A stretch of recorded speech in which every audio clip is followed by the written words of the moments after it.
Are we ready to dive deep this morning? Well, let's let Sonia get us going.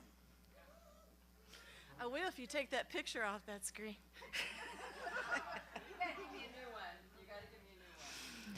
This joy that I have, the world didn't give it to me. The world can't take it away. This strength that I have, and these words that are written on this piece of paper for Marcy, the world did not give them to me. Well, that's not true. The world gave those to me. Joy, strength, love, peace. The world didn't give this to us. The world can't take it away. So we're going to sing about that this morning. Here we go.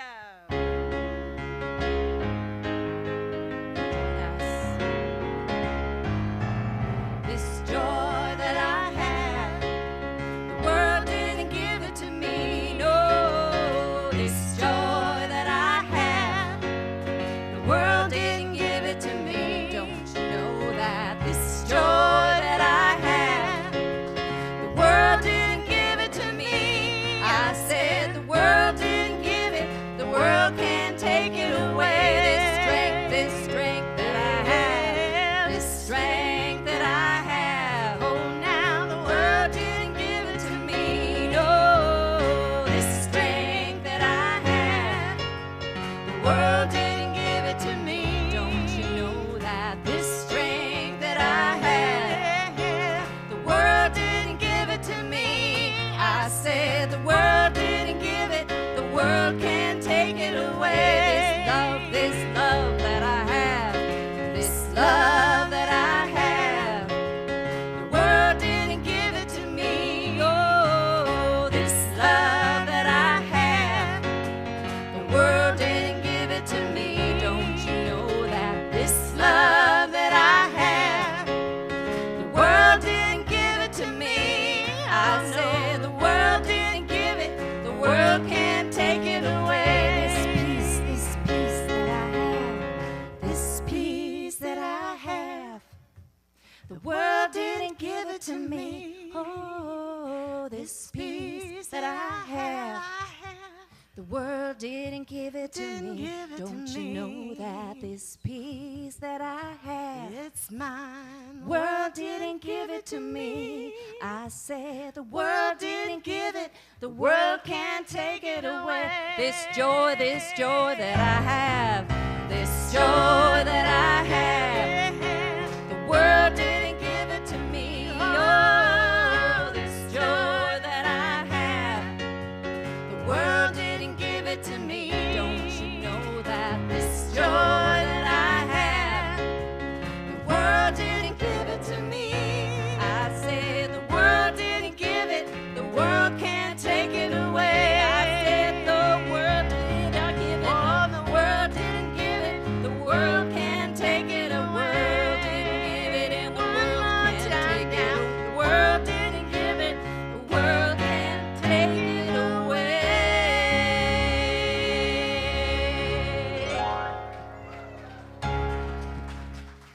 All right, thank you. Thank you for getting us awake and ready. Good morning. Good. Happy Father's Day. Okay, we're going to release the kids to their lesson this morning. Thank you, Nicole. All right, so happy Father's Day. So grateful that everybody's here this morning. And we're going to dive deep into the Father within us, and Mitch gets to speak for us today. Yay! Woohoo! So welcome to the Amani Center. We really are grateful that everyone's here this morning. And just to also get our enthusiasm going, how about we say this with enthusiasm and our loud outside voice? Lighting the path to peace together.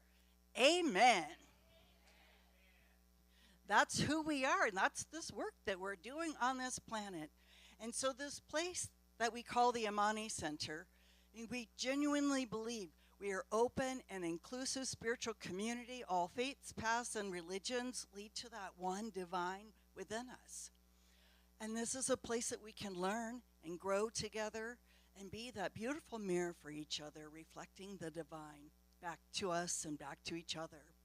And we feel like this is a really safe and welcoming place. Ask your questions. You can bring your baggage and just leave it, right? And just drop it and grow past it. So this place is really for our classes and everything that we offer. Really is special and a way to grow together. And let's see what else we got. So who is here for the first time today? Hello, so grateful to have you here. That's awesome, nice.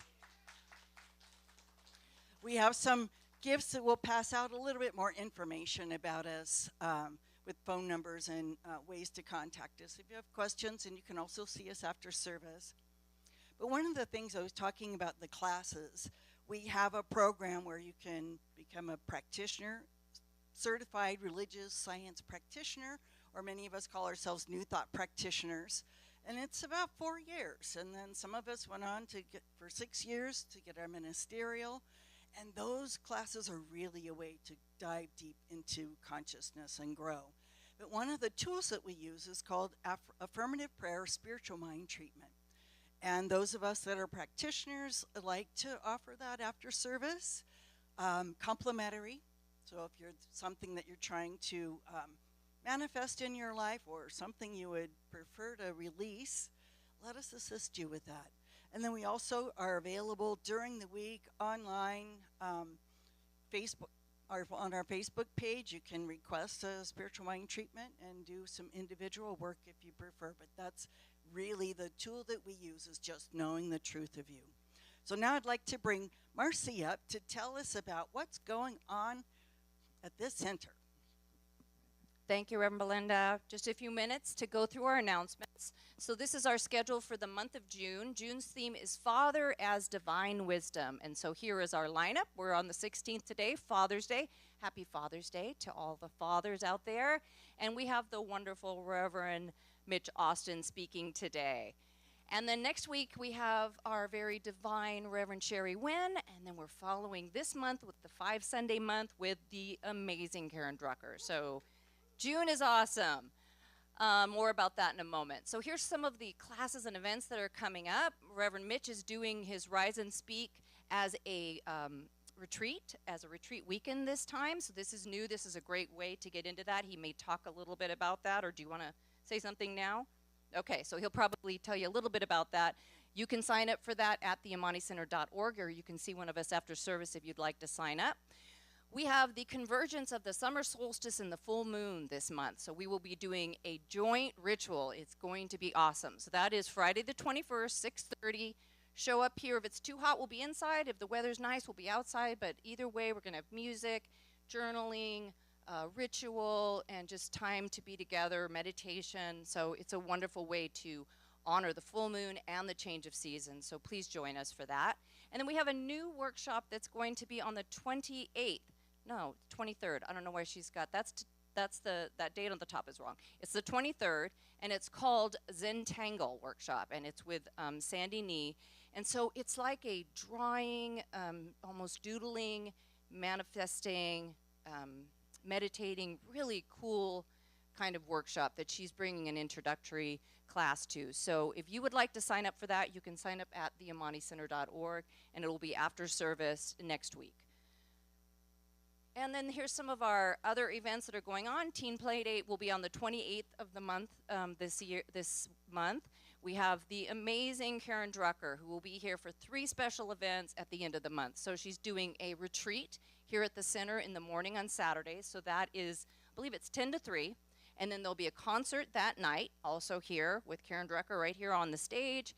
And we're also doing a little VIP sort of smaller group happy hour with her. If you'd like to purchase a ticket for that, then you could be part of that as well and just get a little more FaceTime with Karen. She's amazing. She's so fun and loving and creative, and just she will raise your energy just being around her.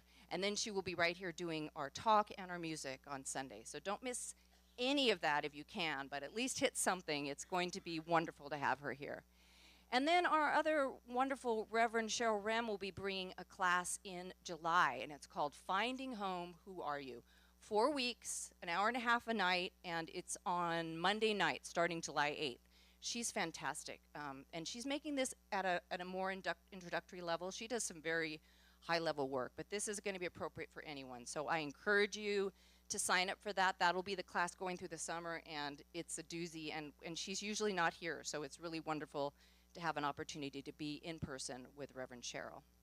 And then our Amani Summer of Music continues in July with the wonderful Gary Lynn Floyd. And so he will be here on July 20th and 21st. So similar thing, he's going to do a concert Saturday night, and then he'll be doing talk and music on Sunday, and then he's doing a song circle afterwards. So that's going to be really lovely. He does this at Reno all the time, and it's very popular. So everyone will have the opportunity to be with him and to sing with him, which is just lovely. And another just beautiful individual with a gorgeous energy. So show up for that. And then in August, we're going to have the Random Strangers filling out our Summer of Music. Yes. So lots of opportunities to do some live music in person at the Amani Center this summer. A few other things that are going on all the time. Course in Miracles is every Thursday at the Jaeger's house. And that address is right there, but you can also find it online, or you can, I think I saw Mark, he's right there. You can always talk to Mark. They do that every week. Meditation on Saturdays from 9 to 10:30. We moved it up a little earlier. That's every Saturday, meditation and breath work.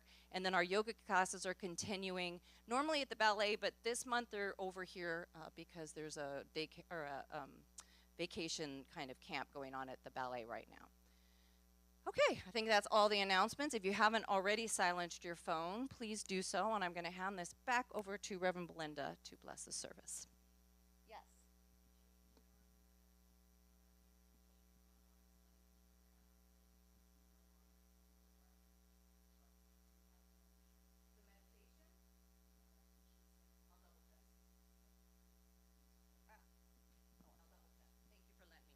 Yeah, thank you. And if you have any friends that might really enjoy Karen Drucker, please, please invite them.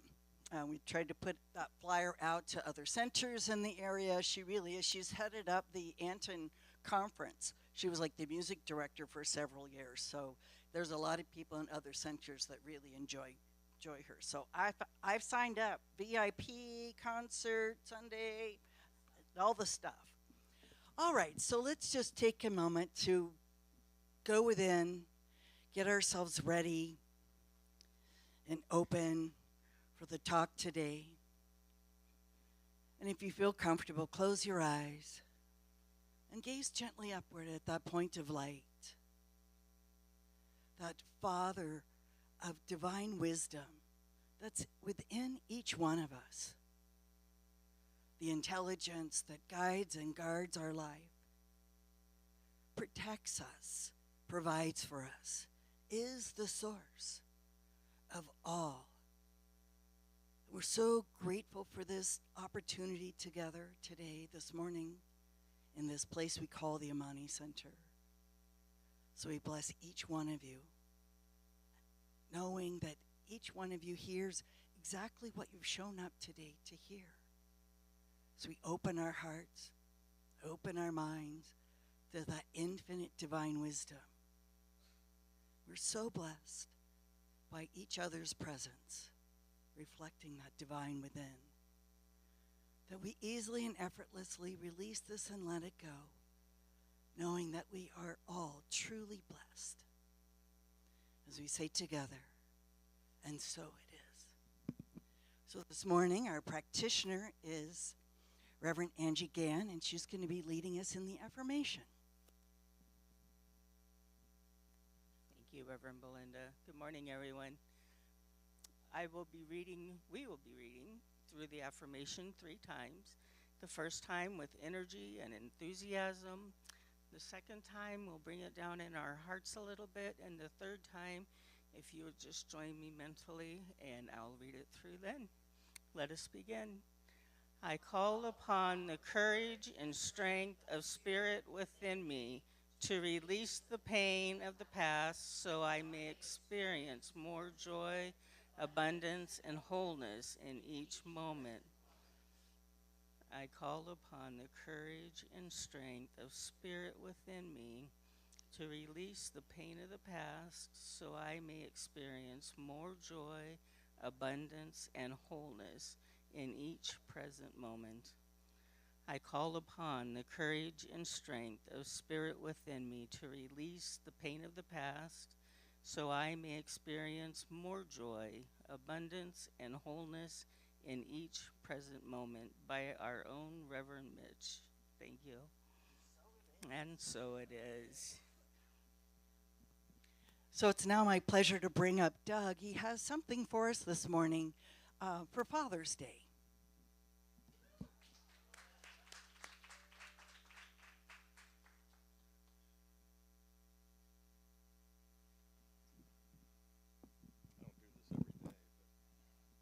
Is that okay? Can you hear me?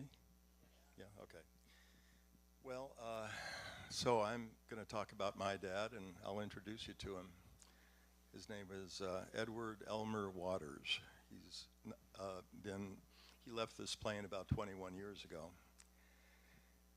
My relationship with my father was spotty at best due to divorce and custody battles and boundary breakdowns and the like.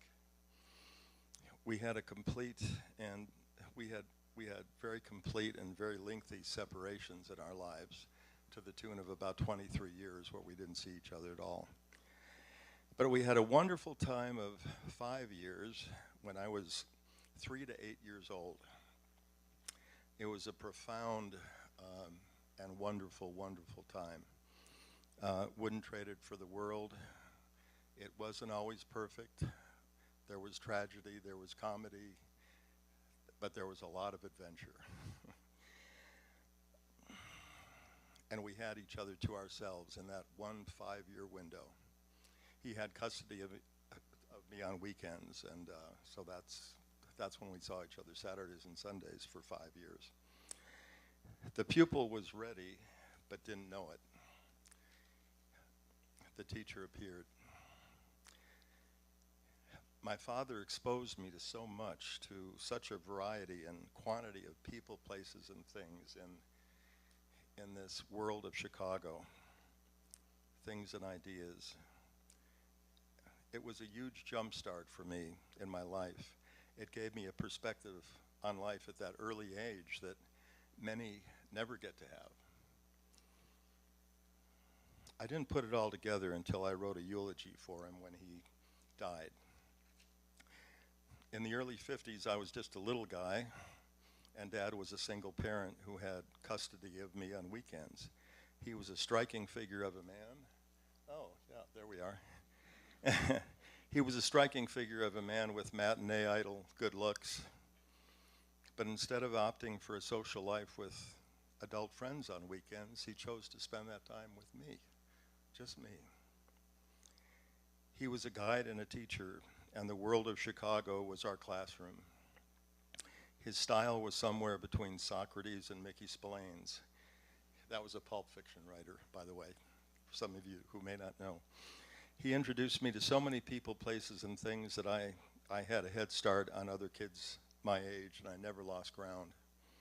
He took me to every nook and cranny in the city of Chicago. Chicago is a cavernous city of tall buildings, and at that time it wasn't the cleanest city in the world either. To Lincoln Park and the zoo, oh, the zoo. To see Bushman the gorilla, to the Lion House at feeding time. He sat me on his shoulders so I had a good view in my tiger suit. We walked and talked on dark streets at night, a Mutt and Jeff pair. He took me to past crime scenes. One time we were at an all-night diner, and he actually said, "Where you're sitting right now is where Capone's men, gunned down this other gang." It was incredible. My eyes,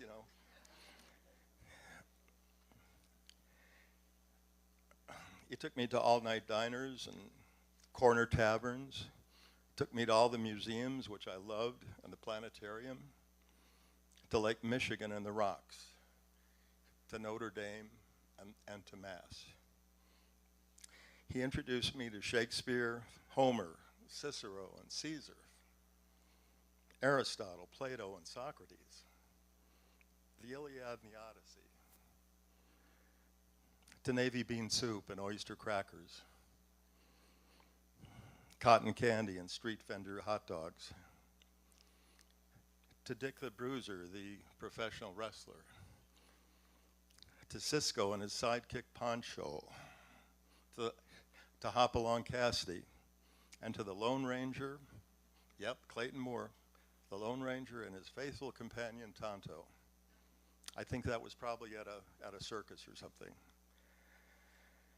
To my Uncle Charles, still a hero of mine, to saloon keepers and friends from grade school. He let me sit on his lap and drive his car and ride the roller coaster at Riverview Amusement Park, and that was the big roller coaster. It was quite renowned. I rode on the big one with my dad. He taught me how to swim and how to dive, how to tread water and how to float on my back, all in the deep waters of Lake Michigan.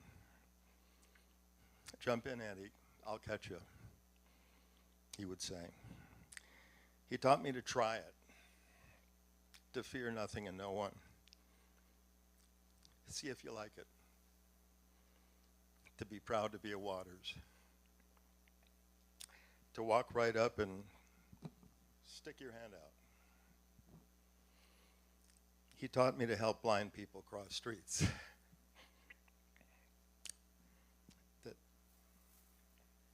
that where there's right, there's might. And that everyone deserved their shot. He bragged some, only about others, about his brother, my Uncle Charles, or me. He loved his country and served in World War II. He loved the Navy. They had good chow. And he loved the water, any water. He liked a beer every now and then and to stop in on friends. He challenged me gently. Having a tour guide of life is so rare. I was so fortunate. I was exposed to such a banquet of light in those 5 years, those 500 days, the halcyon days. Happy Father's Day, Dad.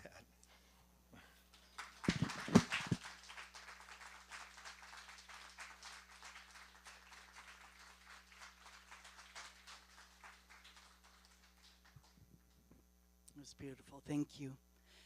And now Reverend Angie will lead us into meditation.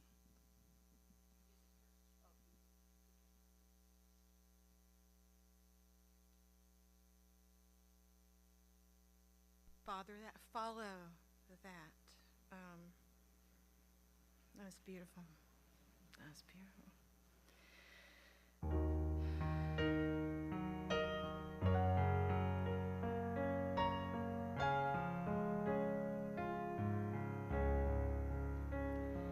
You are the face of God. I hold you in my heart. You're part of me.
So staying in that beautiful space and feeling yourself as the very face of God. Feeling beside you another face of God. And feeling on the other side of you another face of God. Allowing yourself to see and be seen in that divine way as you know the truth about yourself, that you are God, an individualized expression, and so is every other being in this room today or listening to us live. And I invite you to take that feeling and that expression inward for today's meditation as you know yourself to be the face of God.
And so we move into the sacred divine healing. And we know that when we can perceive ourselves as God, that in a divine moment in time, anything can be healed. And it does in fact happen in a divine moment. One moment you need healing, the next you are beautifully and gloriously healed. And so I know that you can take this possibility within yourself and you can bless any and all around you who you believe needs healing or who believes themselves to need healing. And you can bless them with it by the authority of your Father God. As we celebrate fathers today, we celebrate the ultimate Father, the Lord God, and we know that his divine gifts are ours, that he created us to be in his image and likeness. And so we have these gifts to pass on to those around us. And we are so very, very grateful for these gifts. And we are so very grateful for the opportunity to come together today and to be reminded of who we are as we celebrate this wonderful day. I release my word, knowing that it cannot be returned to me void, as together we say, and so it is. So I too am going to talk about my dad today for just a moment. He was the kindest man that I think I ever met. He was a sheriff who came in and found me and 3 other little girls in an abusive situation, and he took us out. He was a sheriff for 8 years. He ended up keeping me, so he literally was my hero. And I was 18 months old, so he raised us with, I was going to say a firm hand, but there wasn't a firm hand. It was a firm love and a firm knowing And he was a farmer and a small business owner and a farmer and a sheriff and a farmer and a probation officer until he retired. He knew nothing but to do what was right. And one of the things he always said to me was, honey, don't get above your raisin. And that's one of the things that stuck with me forever in my, no matter where I'm at, I remember where I come from. I remember my roots in the dirt, and I remember to be humble and kind. So that's my song for my dad today.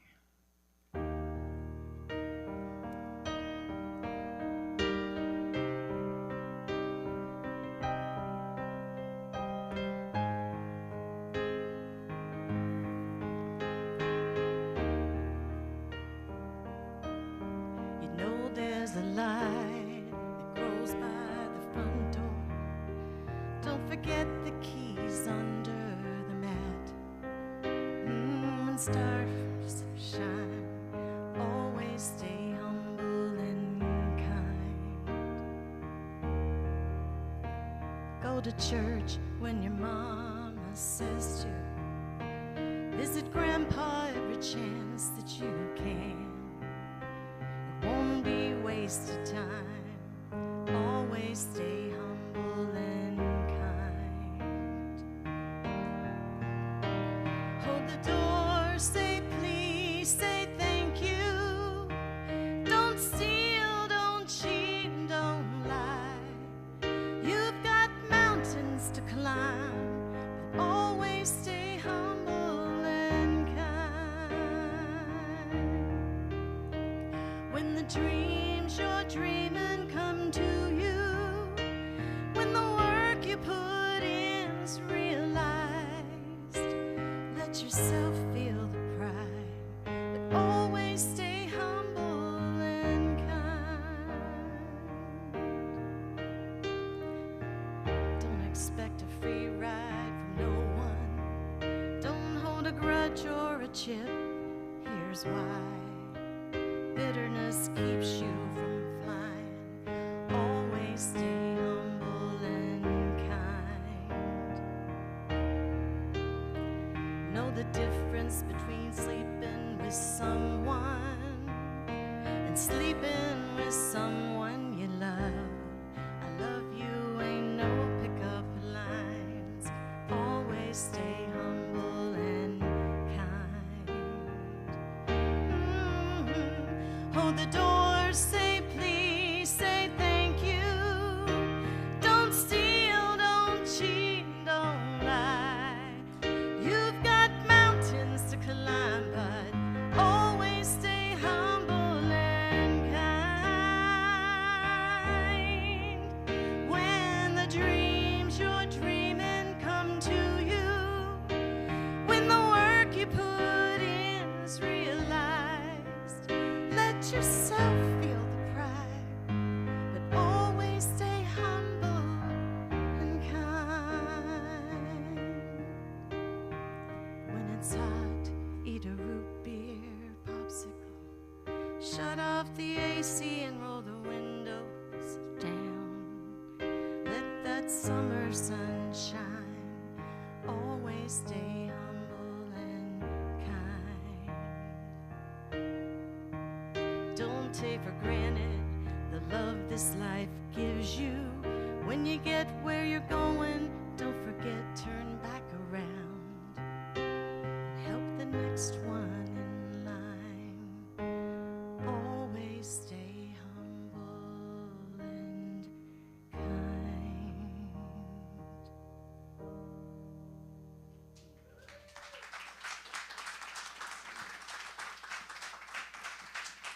Thank you, Sonia, and thank you for sharing your story. It was beautiful. And now let's bring up Reverend Mitch.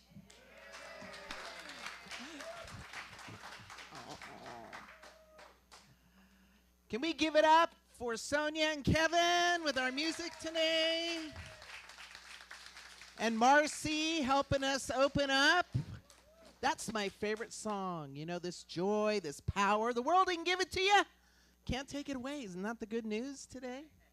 Good news. And thank you, Doug, for sharing your touching story of your father today. Can we give it up for Doug again? Thank you. You know, it's funny. I think I met Doug about 10 years ago, and I think he did come right up and stuck out his hand. It's what he does. It's so great. So I'm so grateful to be with you today on Father's Day. Happy Father's Day. Who are the fathers in the room? Raise your hand. Who are the fathers in the room? Nice. Who are the father figures? Father figures. Come on, moms. I know some of you play double duty. Some of you are like, yeah. Let's give it up for them, too. You know, it's interesting. I do think about my own father on Father's Day, and he really wasn't in my life very long, about 7 years, but seven impactful years. But what I noticed about father energy and mother energy and the way kind of the universe or nature or God, whatever word you want to use, works, is that mother and father are energies. And there's this presence that's kind of working in our favor, going out before us and bringing us what we need. And every Father's Day, I would think about my father and what I didn't get. But then I realized that my mom also played father, and I got some things from her. And then what she couldn't provide, you know who else showed up as fathers? My teachers. The one that challenged me, or the coaches that would pay for clinics and just take me. Or the neighbor next door. The man that taught me how to drive a stick shift. That was a good time. He had a lot of patience. And you know, after my mom died, because we were very close, what I noticed was there was a void. And mother figures just started springing up everywhere I went. So I would invite you, if you're missing a parent and their love and the connection you had, start looking around for that energy, because I'm going to guess that someone or something in your environment is there, still bringing it to you. And we can always reclaim that. So why? Today I'm going to talk about forgiveness on Father's Day. And everyone's like, why? Why? Well, let me tell you why. Whether you've been a father or a mother, I think parents are some of the most judged people on the planet, right? You've been given this assignment, a very tough job to raise another human being. There was no handbook, Parents 101, right? And yet there's no margin for error. My fiance Karen said, yeah, you're a person, not a perfect. A parent, not a perfect, right? So now you're held to an impossible standard.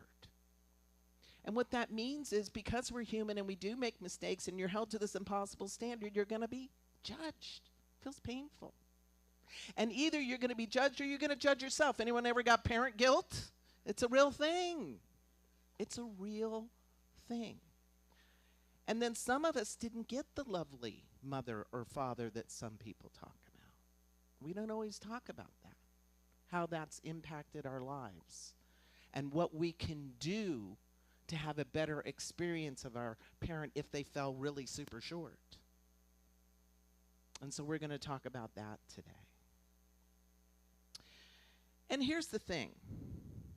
I know there are levels of injury. I know there are different types of trauma, and there's some really, really, really ugly trauma that people have suffered. So I'm not going to tell you that forgiving's easy. And I'm not going to say that you have to do it. That's a very personal decision. I saw a quote that said, we demonize not forgiving as much as we idealize forgiving. Which is kind of a contradiction in terms, isn't it? So I want you to know that no matter what your experience has been, as this subject unfolds, that I recognize your sovereignty to choose, and I will never, ever judge you for it. And I'm going to invite you to do the same with the people around you. Yes? Because we need some more of that gentle and kind that Sonia was singing about today. And as we unpack the forgiveness subject today, I'm going to invite you to engage in emotional authenticity. And what that means is you get to feel what you feel, right? You get to feel what you feel. Because if you don't feel it, it's gonna stay there until it gets expressed, right? Because sometimes we say, oh, I'm just going to forgive it, but the vibration is still there. We haven't felt it. We haven't fully experienced it. And it's okay to experience it, just don't live there. Anybody ever meet somebody who's lived in their unforgiveness for decades? Yeah, they talk about the event as if it happened last year and it was 20 years ago. Anybody meet that person? I know, I've been that person. Are you kidding? And here's the deal. There's great power in forgiveness. In fact, I titled today's talk, Forgiveness is Your Superpower. And so we're going to talk about what that power is, what it can do, why it matters, and how to activate that power. Before I dive into my pitch for forgiveness and the superpower that it is, we need to get kind of a base understanding through metaphysical eyes. See, the challenge of metaphysics, which is what's seen before the manifest, what's going on in the unseen, is we need to see beyond physical reality. We need to see the higher truth of our existence, because we're only seeing the effects. We're only seeing the effects. And that chair is actually mostly space, right? But because we all believe it's a chair, it's there, right? That's what quantum mechanics tells us, that nothing exists except by mere belief that it does. But it had to start as a thought in this invisible field. And in this invisible field is where we're all connected. We're all enmeshed. So that's the high truth of who we are. We're all one. We're all connected. We're all entangled together. There's no us and them. There's no us and them. And when we engage in judgment, what are we engaging in? Us and them, right? We're participating in a painful delusion that affects all of us. Here's how Emmett Fox, great metaphysician and minister, puts it. He says, everyone is you and you are they. The bodies create the illusion of a separate being. But consider the fingers of the hand. Everyone look at their hand and look at these fingers. Now pretend that they were actually not, that they were separate. This one could just run off. This one ran off with that one. They're not. They're all part of one system. And we're all bodies in cells in a body called humanity. So part of our challenge is to look beyond the outer appearance of I'm here and you're there. We're actually all together hanging out in some party in the unseen, right? And in recognizing this, we have to then conclude that barriers between ourselves and others, or even between things we call good and evil, don't exist as definite, unchangeable properties. Because there's times I've been good and bad. There's times I've been many things. Right? And when we deeply understand that it isn't black and white, it isn't simple, it isn't us and them, then we can start to step into other spaces like curiosity, empathy, understanding, giving the benefit of the doubt, assuming innocence before guilt, right? Gives us all kinds of other options. I love what Dr. Martin Luther King said. He said, in a real sense, all life is interrelated. All men are caught in an inescapable network of mutuality tied into a single garment of destiny. Whatever affects one directly affects all indirectly. So that's our work, is to understand that that's the high truth of what's actually going on. We are caught in an inescapable network of mutuality tied into a single garment of destiny. And I know people are going, really? Have you met my neighbor? I don't want to be in that garment. Or my in-law, or some politicians, or, right? But see, the harboring of resentment and judgment against oneself or another, it just makes no sense. It'd be like these fingers trying to fight, right? It would make no sense.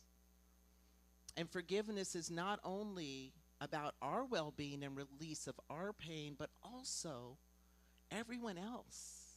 That means the people we love and care about. It affects them too. You know, my mother grew up during World War II, and she had a tough life. She was on her own at 14, and she had some pretty major negative experiences with men. And my whole life, she was telling me how bad men were. But then she'd date them, right? And then she'd be mean to them, and I'd have to point out that she's being mean, and not all men are bad. I mean, I almost felt like I was taking up the, the mantle of men. But I kept having to fight her opinion so I could have a better opinion of my own. See, that was leaking onto me, some of her judgment and pain. Because here's the thing, here's the price of unforgiveness. If you don't remember anything else, remember this.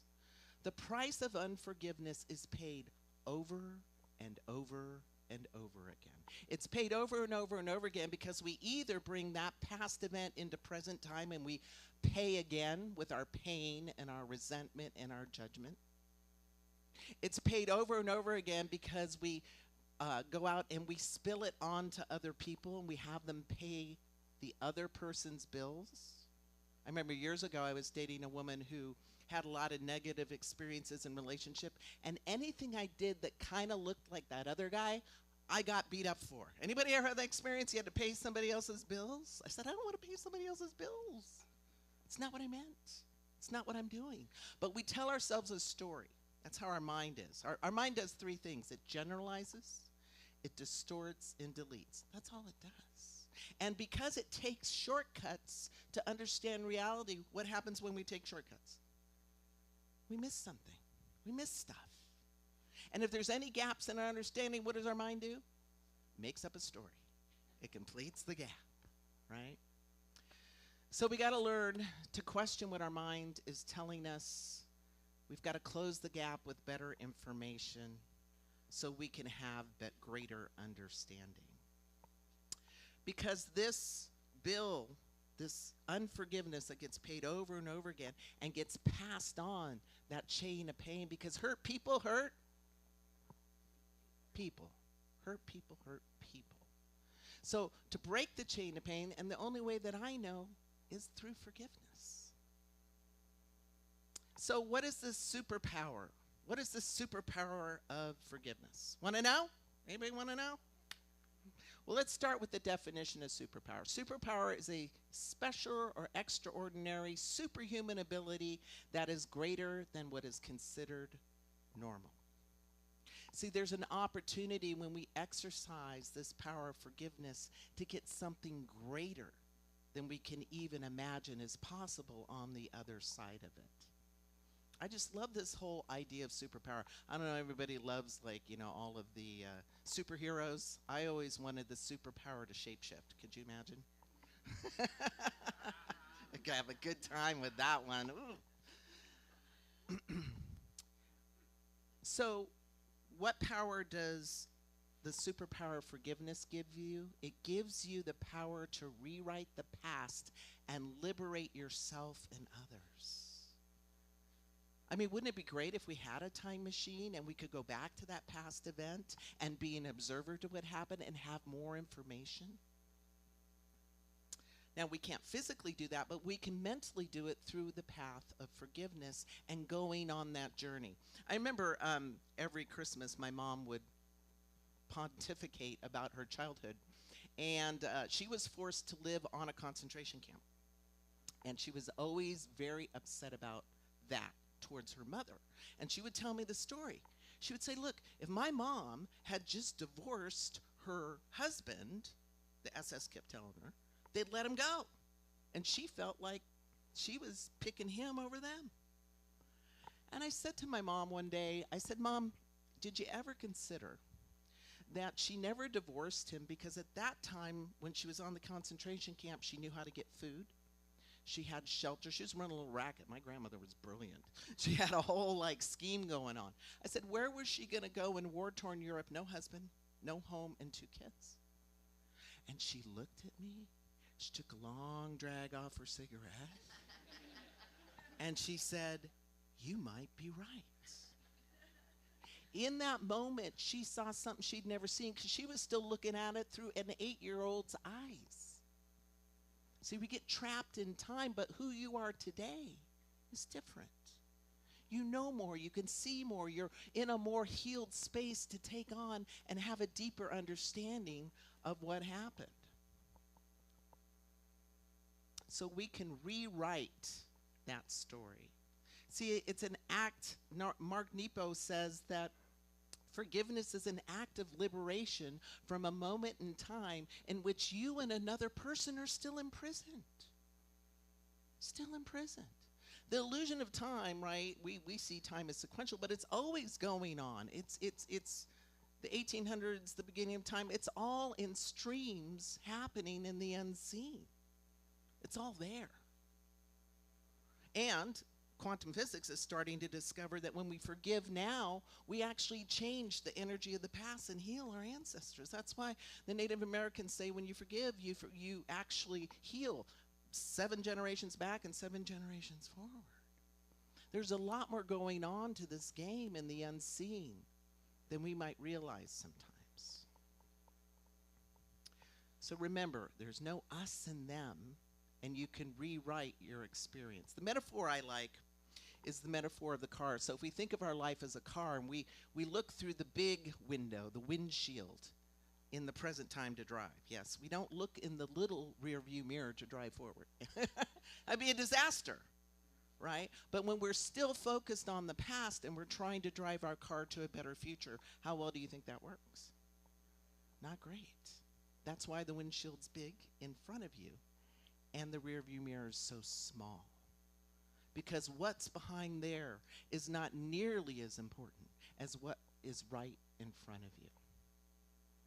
And so that's our work, is not to bring the pain and the poison and the judgment and the low energy of the past into the present. That's on us, not the perpetrator. That's our work. Now, is it fair? No, absolutely not fair. I'm not talking about fairness. I'm not even talking about being right. Sometimes you have to pick freedom over self-righteousness. But it's a choice, and you can make it.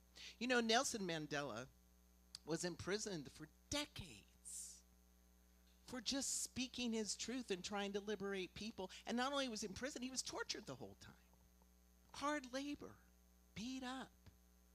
And finally, when he's released, this is what he said. He said, as I walked out the door to the gate that would lead to my freedom, I knew if I didn't leave my bitterness and hatred behind, I'd still be in prison.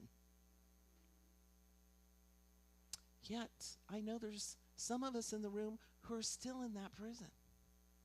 And there's only one person that has the key. It's you. And you can do it. And we're going to talk about how to do it. So we can change how we perceive the present. And we are liberated to change the effects. When we do this, when we perceive a new story of the past in the present, we liberate and change the effects on the outcome now. Now. Simply put, you can tell yourself a new story, a more empowering story that works where you are going in the present. Stories. We live in stories, we think in stories, we move in stories. That's why stories are so organic. There are 7 archetypes of stories that we live in. Who's heard of the hero's journey? Anyone? That's a story. In fact, I invite you, if you're so called, you can spend a whole weekend with me looking at your life through those 7 archetypes and looking for the lesson or blessing. Alchemizing whatever has happened in your life and getting a new story to work with. Who'd like some new stories to work with? Anybody? Yeah. When I had somebody take the program once and said that she got more out of the program, more healing in looking at her defining moments and stories than $10,000 worth of therapy. There's something about our DNA, stories, and our consciousness that can really move the needle for our lives. I like what Dan White has to say. He wrote a book called Forgiveness. He said, when we reimagine the past in the light of our new identity, we allow ourselves to be gifted by a story larger than the story that first hurt us and left us bereft. As I had mentioned, I didn't have a rosy story with my father. Unfortunately, he was an alcoholic. He also suffered from sadistic personality disorder. It's a thing. And a lot of that pain, that chain of pain that I'm sure he experienced, landed on my doorstep. Now, at the age of 5, 6, 7 years old, the years that I was with him, I couldn't write a better story about that because I didn't have enough knowledge or understanding. So who my father became to me was just this shadowy, scary figure. I used to dream he was the boogeyman in a brown puffy jacket. I don't know why, a brown puffy jacket, but that's the version I had of him for so long. And then I started to realize some things in my life had gone terribly wrong. I had a severe addiction. Finances were in a mess. Everything was in a mess. I had what I called a window dressing life. I think I've mentioned that before. It looked good on the outside. If you got on the inside, not so good. I was suffering. And I remember thinking one day about my dad. Was he suffering? Was there stress and pain and unhealed parts he hadn't dealt with? And then I realized that I needed to forgive him because a piece of him lived in me. And if I was always cutting him out of my heart, I was also cutting a piece of me out of my own heart. Self-rejection. And that's exactly what was going on. Now, is it fair that I've got to heal my boogeyman father and what he did? No. Did it feel good? Oh, hell no. But was it true? It was true. I did need to forgive him for my own healing. And there was something I could do about it. Now, at that time, I didn't know what to do. I wasn't yet in this teaching. I didn't have any spiritual tools. I had one tool. You want to know what it is? I had the help me prayer. Help me forgive my father. I have no idea how to do it. And it was so sincere that things began to unfold at that moment. You know, I read in an article that forgiveness is not a pass, it's a passage. And when I made that forgive me prayer, the passage started to reveal itself to healing things, and things I didn't even know needed healing about myself, my life, and our relationship together. And as I began moving through this passage of healing, I began to rewrite the story. It's funny, after I'd made that prayer, I went to go see my cousin who I hadn't seen in over 10 years. And she knew I was coming, and she's very family oriented. And we were standing in the kitchen, and she had gathered all these pictures of my father. She loved my father. She thought he was great, her favorite uncle. And she's like, oh, I just loved it when your dad came to town. And I'm like, that was not my experience. And then I told some family secrets. And then she dropped into her heart space, and she said, you know, the family noticed when he came back from World War II, he was different. He had changed. He'd become somebody else. Now, I don't know what he experienced in World War II. He was a Marine Raider, and if you know anything about your history, they were pre-SEALs, and they had to take people out without making a sound. And I think my dad was an empath. He loved nature, and he loved people, but that changed him. Now, does that make the things he did right? No, it doesn't. But it made me more empathetic. It made me tell a different story about what happened and why it happened. And it wasn't because he didn't love me. And as I rewrote that story, I began to see his innocence. I began to see how the chain of pain was moving through him and to me, and how I was passing it on. And I had an opportunity to stop. I had an opportunity to do something different, but it started with this deep forgiveness. And I remember in the pictures that Cheryl gave me, there's one picture just before he died. And unfortunately, he died of cirrhosis of the liver. He was still sick. But he was standing under Binion's Horseshoe in Las Vegas with his favorite sister, smiling big. And at this time, he was kind of slumped down, and he's missing his 2 front teeth. He just looked like a little old man couldn't hurt a fly. And that's who he became to me. Just this kind, innocent little old man that couldn't hurt a fly. And now he walks through the streets of my mind and I feel nothing but love. I didn't even know that was even possible. What kind of superpower is that? I didn't know that was even humanly possible. I didn't even know it was on the table as a possible outcome. I just wanted to be free. And now I can say, with a deep and loving heart, Happy Father's Day, Ivan Frederick Worsham. Happy Father's Day. I love you, wherever you are. So not only is forgiveness a superpower to help us love somebody we didn't think we could love, but you don't have to love them. You don't even have to like them when you forgive them. Because it's about you and your journey, stopping the chain of pain. But it also helps us elevate our life, because when we take what precious energy we have in our personal system and we allocate it to resentment, judgment, and separation, it weighs us down. And what we've seen over and over and over again through some very successful and public figures, that their turning point was forgiveness. Who's ever heard of Edwin Gaines? Edwin Gaines, she's a prosperity teacher, an author. She wrote a book on prosperity, and one of the 4 things you do in her prosperity book is you forgive everybody and everything. She had grown up in a family where she was sexually abused.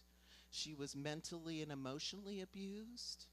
Her father didn't believe women should be preachers, and she became one of the most successful metaphysical preachers on the planet and ended up on Oprah. She would have never been there without forgiveness. Iala Van Zant, anyone love her? She had to do a lot of forgiveness. Her book, Peace from Broken Pieces, beautiful book. Not only did she experience sexual abuse, mental, emotional abuse, was born to an addicted mother and passed around the family and had an abusive grandmother. She had to forgive all of them. But then she rises to success, and her forgiveness work wasn't done. She mismanaged her money. She bought a house she couldn't afford. She had pissed off Oprah. Nobody wants to piss off Oprah. And then she found herself broke, alone, living in a little farmhouse. And she knew she had to do another layer of forgiveness. And guess what forgiveness she had to do? Self-forgiveness. And that's the hardest one. Isn't that ironic? That self-forgiveness is one of the hardest things that we do. But here's what I've learned in all my study of forgiveness. We can only forgive others to the degree we forgive ourselves. So it starts with us, because you can't give away what you don't have. So we got to start with ourselves. So she began the path of self-forgiveness, and her career revived. She got back on Oprah. Oprah forgave her.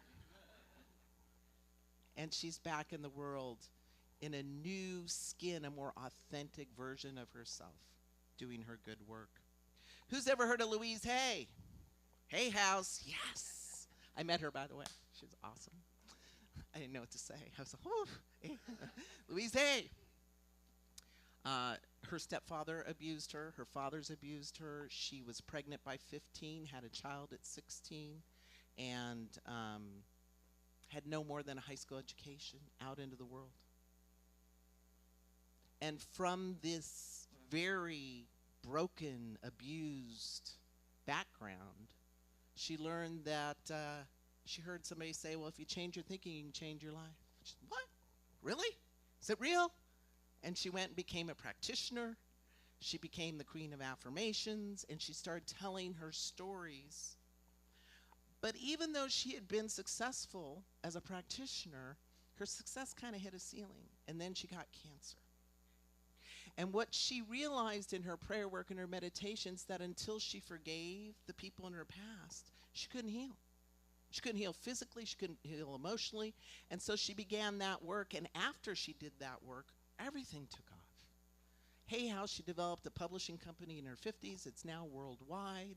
It has since outlived her. We know names like Wayne Dyer. Any Wayne Dyer fans? Deepak Chopra. She named some, signed some of the biggest people. But she named her forgiveness as her big turning point. Oprah as well had to forgive mom. Tyler Perry, anybody love Medea in here? I love Medea. If you don't know Medea, she got metaphysical things going on. Tyler Perry plays this very wise older black woman who just don't take no mess, but she speaks all wisdom. He said, I had to forgive my father for being violent and abusive. He said, He realized that forgiveness was essential for his own peace and happiness, and that the act of forgiveness liberated him from his anger and pain that had been holding him back. So you might want to think about, where could I release some energy in my own? Maybe it's just the small cuts, death by 1,000 paper cuts. Maybe those are the ones that you're releasing, the small hurts. Those count. Or maybe it's something bigger in your life that you're ready to take on. I want to dispel some myths around forgiveness. I read something very interesting in psychology today, which I'm going to disagree with. It talks about types of healthy unforgivers. So I want to just throw that out there if this is in the mindset anywhere in the room. The first kind, they said, are moral unforgivers. Telling the truth. So here's a moral unforgivers. Refusing to forgive means, for them, it means telling the truth, asserting fundamental rights, and opposing injustice. So they're not forgiving because they're going to tell the truth, assert fundamental rights, and oppose injustice. You can still forgive and do all three of those things. You can do all three of those things and still forgive someone. The other one is psychologically detached unforgivers. Accept the painful reality that they cannot experience the positive internal connection with a betrayer, especially a parent, which forgiving would require. It does not require that. You do not have to think someone is a good person to forgive them. So those are, and then the third one is that reformed forgivers. You have faced conflicts between feelings, religious principles, ethics, and social responsibilities, and reject the conventional attitudes of that I have to forgive. I'm not sure how healthy that is, right? So some things to think about. Forgiveness also is not letting them back into your life if they're messy. Let them be in their space. Love them from a distance. It doesn't mean condoning what happened, right? You don't have to condone what someone did. Both things can be true. You can forgive someone and still know what they did was wrong. You don't have to let them off the hook or release them from accountability. In fact, you can't. Everywhere you go, there you are. And when you look in the mirror, we always know what we did and didn't do. Nobody can escape that. Nobody. And it doesn't mean forgetting what happened. I'm not even sure that's possible. I'm just going to forget. Unless I have a lobotomy, I'm not forgetting. I mean, it's just kind of there. So you want to know a couple things for around how to forgive. I'm going to give you, I have 8, 9, but time's running short, so I'm going to give you 3. Here's where it starts. Here's where it starts. Here's where it starts. Don't miss this step. A deep, sincere desire to do it. That's it. That's it. You don't even have to know how. But that's where it starts. And then get curious. Start to get into a state of curiosity. Because you can be curious without judging somebody. In fact, it's the best way to be curious because you'll see more things than if you're judging someone. Get some help. We have ministers, practitioners. Who's minister, practitioner in the room? Wonderful. We'd love to sit with you and hold you in that space. And one of my favorite practices for forgiveness, and we're going to do a quick exercise and then I'll wrap up the talk because we're getting late here, is Ho'oponopono. Who's ever heard of Ho'oponopono? It's a tradition that comes out of the Hawaiian Islands, and the kahunas use it. And it has 4 parts. So here's what you're going to do. We're going to do a little self-forgiveness. So just think of something small or big that you want forgiveness for yourself right now. Because we can't give it away unless we have it for ourselves. Just anything. You know, maybe you shop-icated or food-icated, whatever. You bought something you shouldn't, or you said something you didn't mean, whatever it is. Just call it up into your heart. And then in your mind, just see the best version of yourself or the most innocent version of yourself. And you're going to talk to that version. And you're going to repeat the words that I say. You're going to say, I'm sorry. I'm sorry. Please forgive me. Thank you. I love you.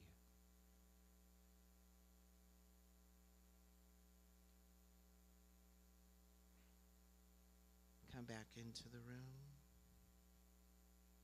I'm going to invite you to do that over and over and over again. There's an alchemy of that 4-step process that is magical, that has its own superpower, and can start to lift things off your spirit and heart in ways that you can't directly.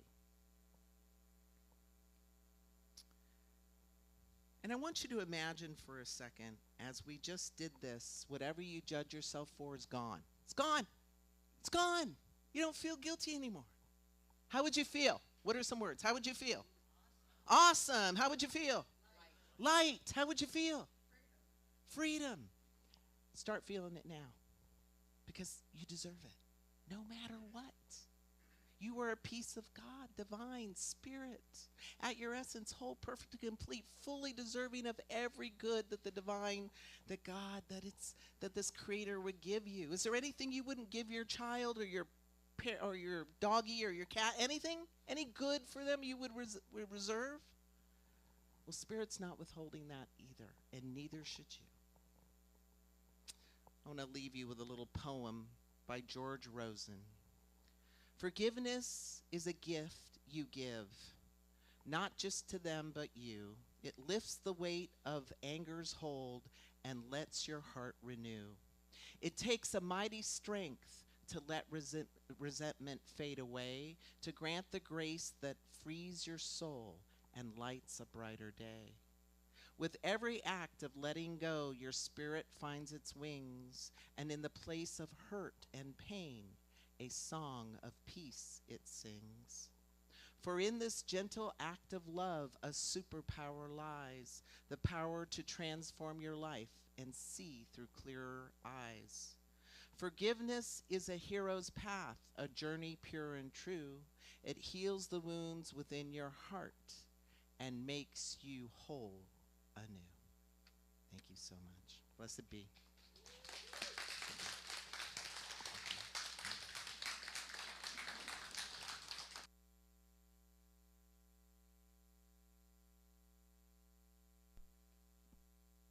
Thank you. That was perfect. So now it's our joyous time of giving to this beautiful place that nurtures us spiritually. And that's actually what kind of tithing is about. So there are a few ways that you can give. In each of our newsletters that go out, there's always a donate button.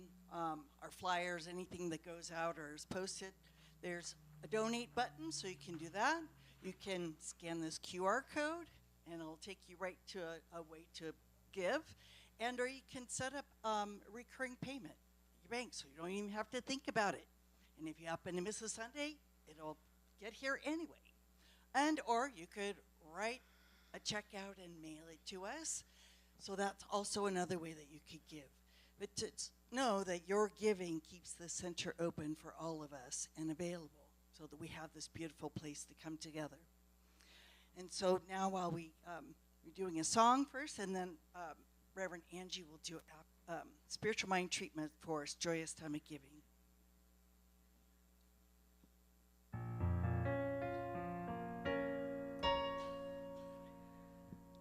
Let me walk through the banks of the river of love, where the let's try this again. Because you know what I did? I left a transpose on and it's the wrong key.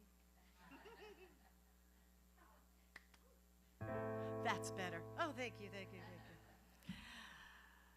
Let me walk through the banks of the river of love, when the current runs deep, baptized in the one where there's no separation, and light is all we see. Humble our differences, and love will set us free. Father, Mother, God, there's a healing going on. Father, Mother, God, there's a healing going on. Father, Mother, God, there's a healing going on.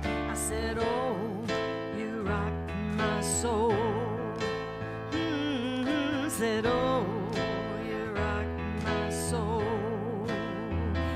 I see the blessings of the past. It's time to requalify. Let's not forget to learn to forgive. God knows we've got to try. Well, it's my responsibility to heal the wounds in me. Compassion, faith, hope, and love, and truth will set us free. Father, Mother, God, there's a healing going on. Oh, Father, Mother, God, there's a healing going on. Father, Mother, God, there's a healing going on. I said, oh, you rock my soul. I said, oh, you rock my soul. Yeah, I said, oh, you rock my soul.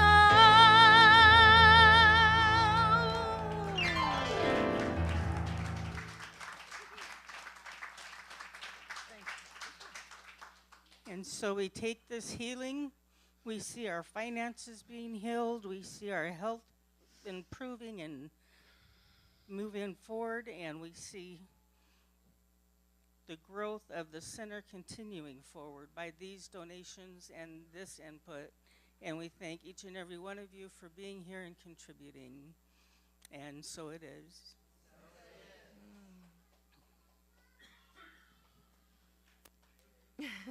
Let's bring up the kids this morning.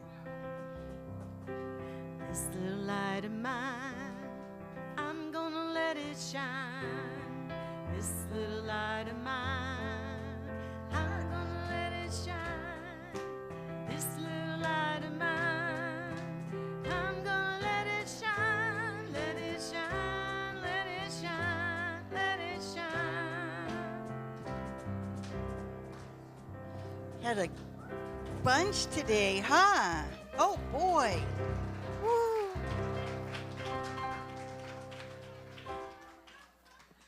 Oh my goodness, they are so funny. All of your kiddos are just delightful. Let me get my hands free here. Today we read a book called I Take a Deep Breath, and we practiced a lot of breath work together today. Charlotte, do you want to share our affirmation? When I take a deep breath, I come home.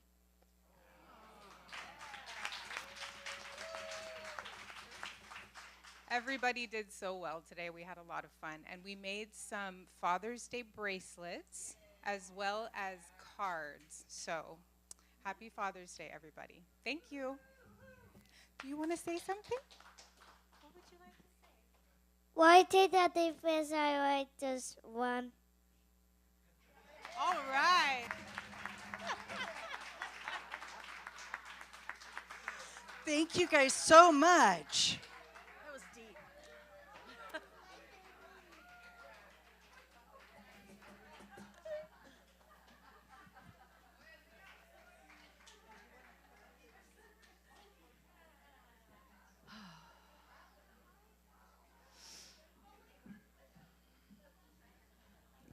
Great job, guys.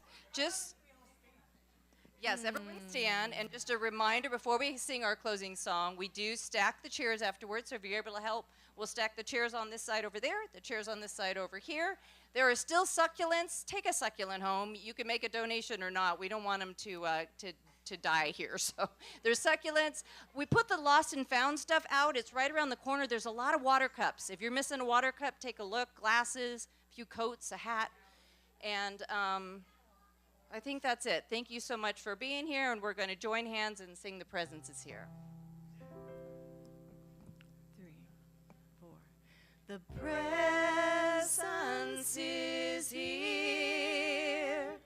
The presence is here. Love and spirit prevail on each face. The presence is here. Amen. The presence presence is here, and I will meet you in grace.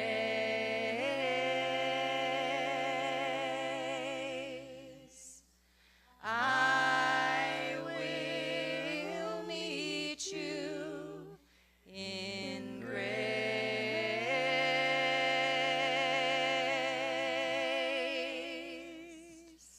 And as we go out upon this blessed week, filled with the gifts of Spirit, filled with the music and the message and the meditation and the laughter of children and the smiles of the people in this room, I just know that the healing and revealing continues to ripple out and move into the oneness of our being. And I give thanks. I give thanks for this powerful time of love and healing together.